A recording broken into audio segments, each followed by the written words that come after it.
بسم اللہ الرحمن الرحیم بسم اللہ الرحمن الرحیم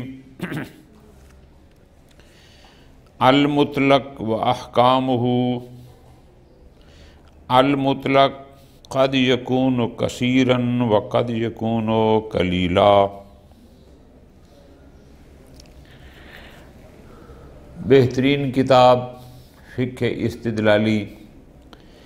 کل ہم نے اس کا پہلا درس پڑھا اور آپ کو اس بات کا اندازہ ہو گیا ہے کہ اس کا انداز کیا ہے کہ حکم کو بیان کرتے ہیں اور پھر اس کی ساتھ دلیل بیان کرتے ہیں، جبکہ پہلے جو ہم نے فقہی کتب پڑھی ہیں اس میں اس طرح کا انداز نہیں تھا، اس لیے اس کو فقہ استدلالی کا نام دیا گیا ہے۔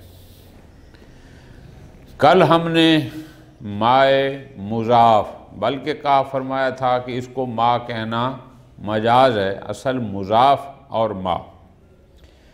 انہوں نے کل فرمایا تھا کہ پانی کی دو قسمیں ہیں، جو مشہور ہے کہ ایک مطلق اور ایک مضاف، اگرچہ مضاف کو ما کہنا مجاز ہے، مضاف کے احکام ختم ہو گئے، ہر حکم کی دلیل بھی دی۔ آج شروع فرمائیں مائے مطلق یعنی خالص پانی غیر مضاف۔ یہ جو مائے مطلق ہے جو خالص پانی ہے، فرماتے ہیں بسا اوقات یہ کثیر ہوتا ہے، بسا اوقات یہ قلیل ہوتا ہے۔ ایک واضح سی بات ہے، وجدانی سی بات ہے۔ ایک دفعہ ہم دیکھتے ہیں کہ جناب کور پانی ہوتا ہے، ایک دفعہ ٹیوب ویل چل رہا ہوتا ہے، دریا کا پانی ہوتا ہے، ایک دفعہ تھوڑا سا ہوتا ہے گلاس میں، بالٹی میں، کسی بھی چیز میں کثیر پانی اور قلیل پانی۔ اب اس کے احکام جو بیان فرما رہے ہیں ان پر پھر انشاءاللہ دلیلیں ہوں گی۔ پہلا حکم وہ یہ ہے کہ جو مائے کثیر ہوتا ہے، جس پانی کو کثیر پانی کہتے ہیں، نجاست کے لگنے سے فوری طور پر وہ نجس نہیں ہوتا جب تک کہ اس کے رنگ، بو، ذائقہ میں سے کوئی ایک صفت اس سے خراب نہ ہو جائے۔ یہ ایک حکم ہو گیا۔ پھر آگے ہوگا کہ اس حکم کی دلیل کیا ہے۔ دوسرا حکم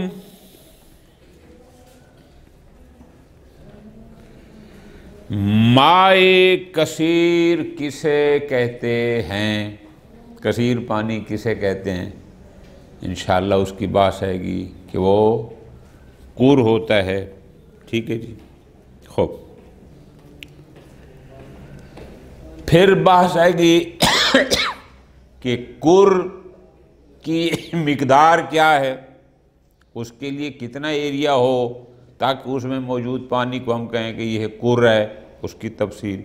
تو یہ اصل مقصد فی الحال جو ہم مختصر اور تھوڑا تھوڑا پڑھ رہے ہیں تاکہ ذہن بنائیں آپ حضرات کہ ہم جو کچھ پڑھ رہے ہیں، ایک ہوتی ہے توضیح المسائل شرائع الاسلام ٹائپ، کہ جہاں ایک فقیہ اپنا استنباط، اپنا فتویٰ لکھتا جاتا ہے، میرے نزدیک یہ چیز حرام ہے، یہ چیز حلال ہے، یہ مستحب ہے، فلاں کرتا گیا، وہ اور شے ہے۔ یہ اس سے مختلف ہے جس کے لیے ہم نے اس کو آغاز کیا، اس کا اور شروع کیا، اس لیے کہ اس میں مقصد ان کا یہ ہے آیت اللہ ایروانی دام ظلہ العالی کا، کہ ایک طالب علم کو اس بات کا علم ہونا چاہیے کہ جب کوئی فقیہ کوئی حکم کرتا ہے تو اس حکم کی اس کے پاس کوئی نہ کوئی دلیل ہوتی ہے۔ وہ دلیل کیا ہوتی ہے، کیسے ہوتی ہے، اس کا نمونہ انشاءاللہ بھی ہم پڑھیں گے، اللہ نے توفیق دی تو مکمل کریں گے۔ انہوں نے ایک دو دلیل پر اکتفا کیا ہے۔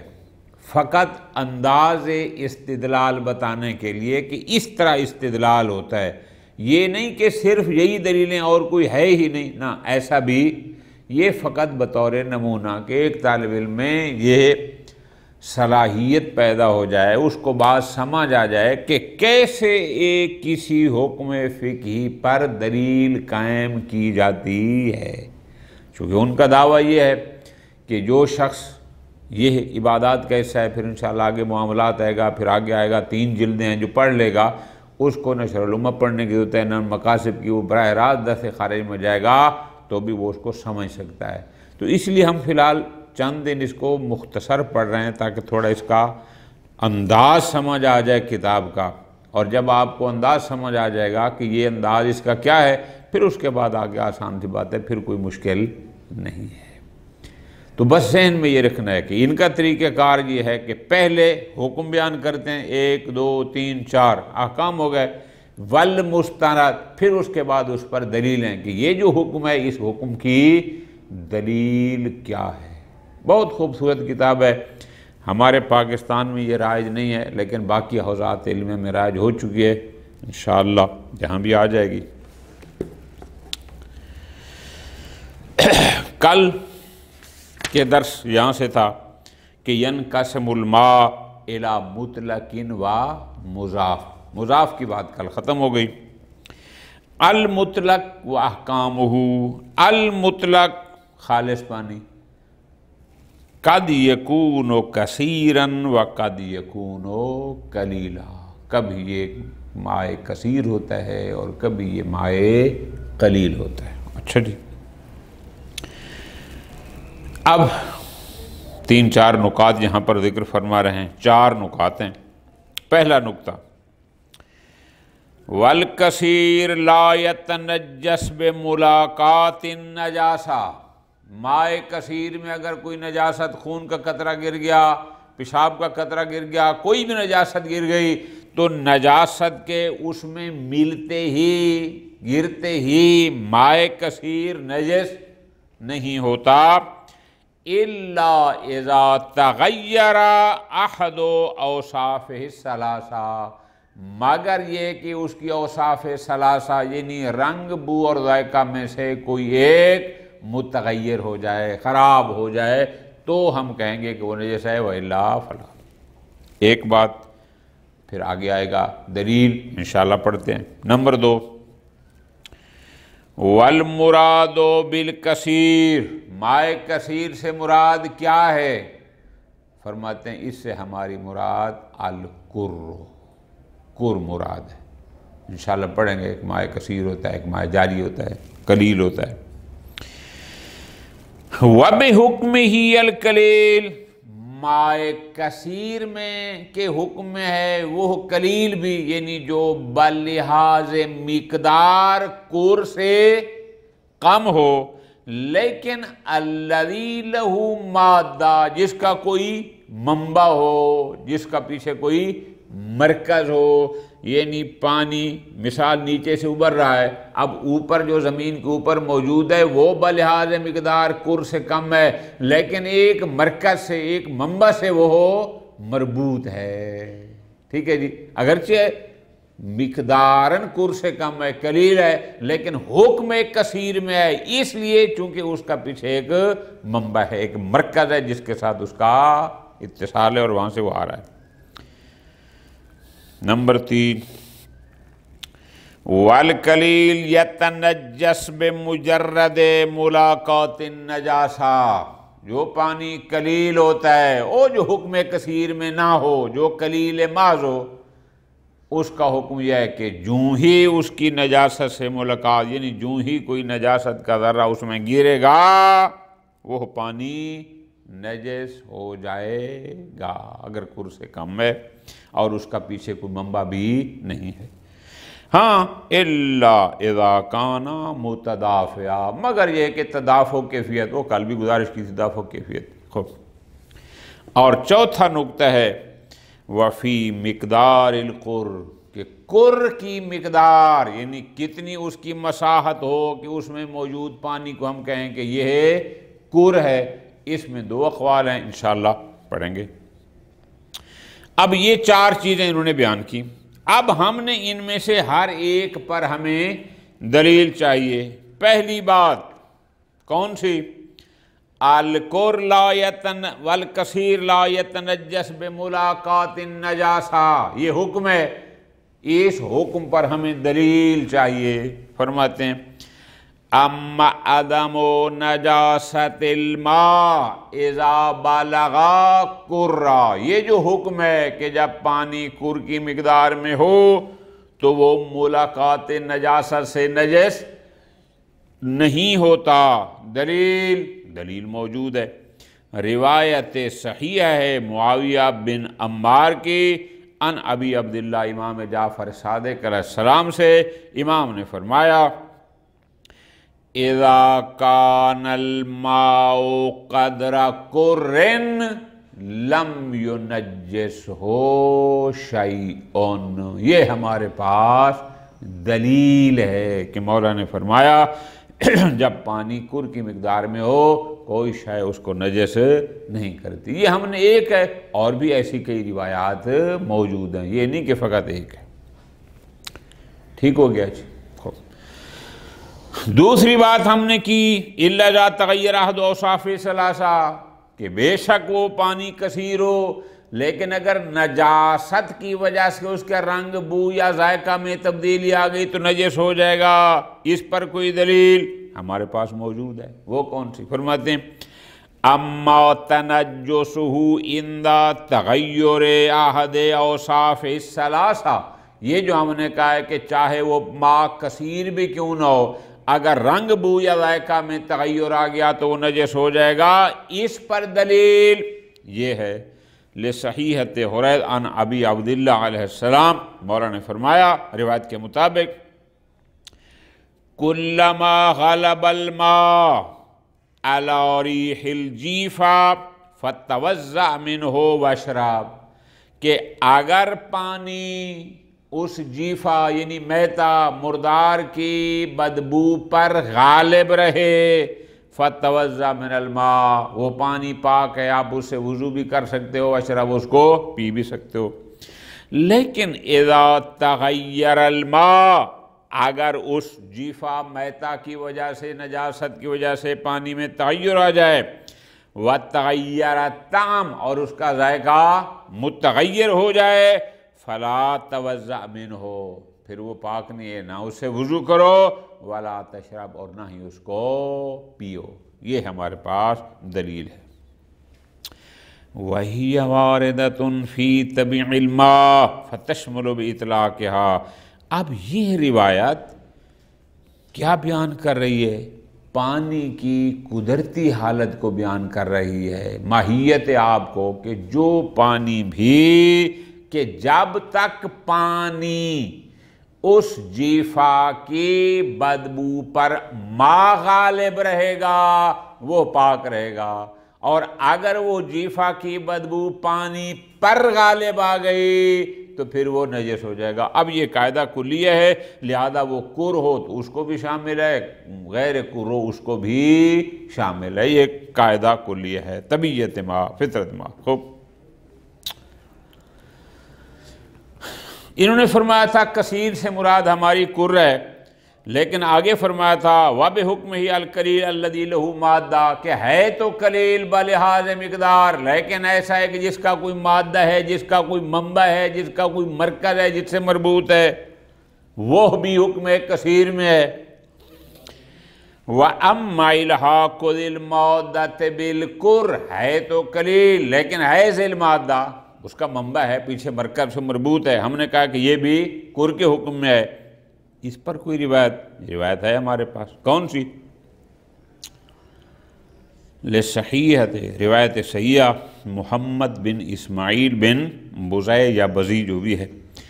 کتبت الی رجل، میں نے ایک شخص کو لکھ کے بھیجا، اسألہ، میں نے اسے سوال کیا کہ وہ آگے جا کر امام رضا علیہ السلام سے سوال کرے.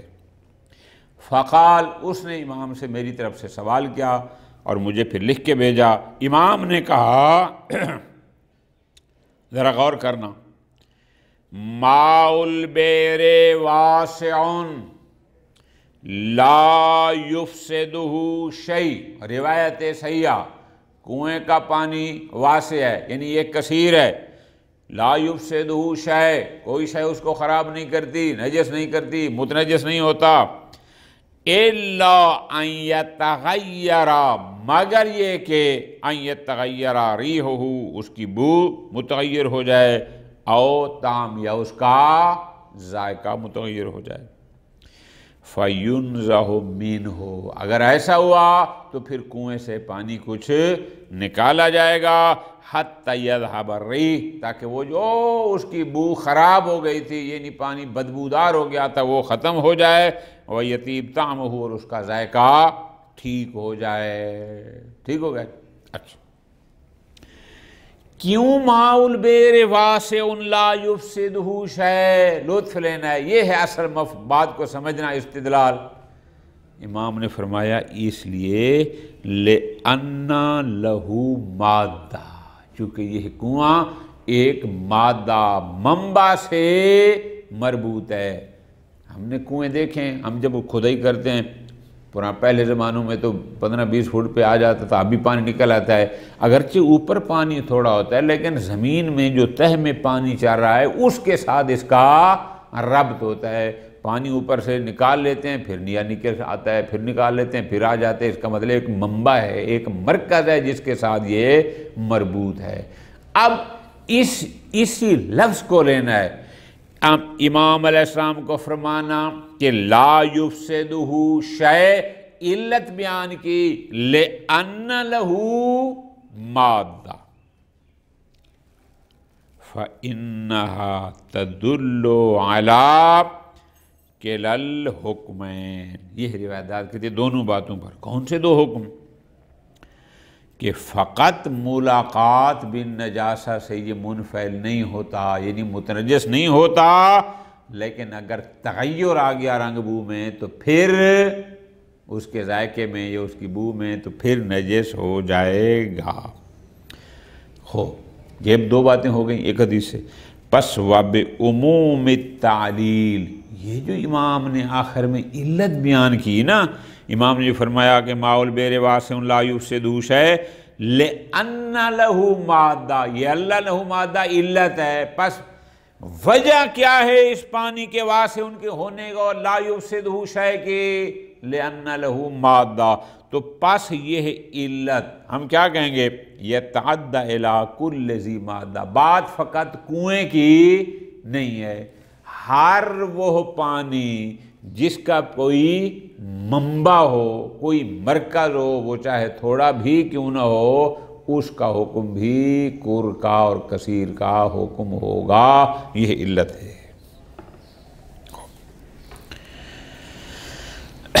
اور بات، الکلیل یتنجس بمجرد الملاقات، اما تنجس الکلیل بمجرد الملاقات، اس پر دلیل هو المعروف، علماء میں ایک تو معروف ہے، شہرت ہے، اور دوسرا جو اوپر روایت گزری تھی نا صحیح ہے معاویہ، اس میں کیا تھا؟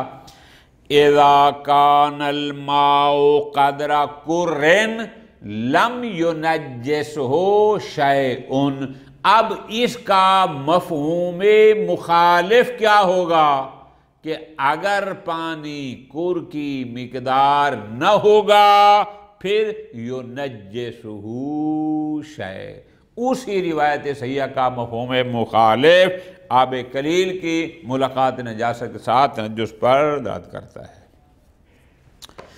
البتہ وَلَكِنَّ الْمَنْسُوبِ إِلَى ابْنِ أَبِي عَقِيلٍ، البتہ ہمارے ہی بزرگان میں سے ابن ابی عقیل اور فیض کاشانی کی طرف نسبت دی گئی ہے کہ صرف ملاقات سے قلیل نجس نہیں ہوتا، خوب ان کا نظریہ ہے۔ باقی رہ گئی بات آگے جو ہم نے کہا کہ وَالْقَلِيلُ يَتَنَجَّسُ بِمُجَرَّدِ مُلَاقَاتٍ جیسا إِلَّا إِذَا كَانَ مُتَدَافِعًا، تدافع کی صورت میں، تو ہم نے کل بھی کہا تھا کہ جو نجس سے مس ہوگا، ٹچ ہوگا، وہ ہوگا، جو اوپر رہ جائے گا وہ نہیں ہوگا۔ اما انہ مع التدافع لا يتنجس جميعہ، کیوں؟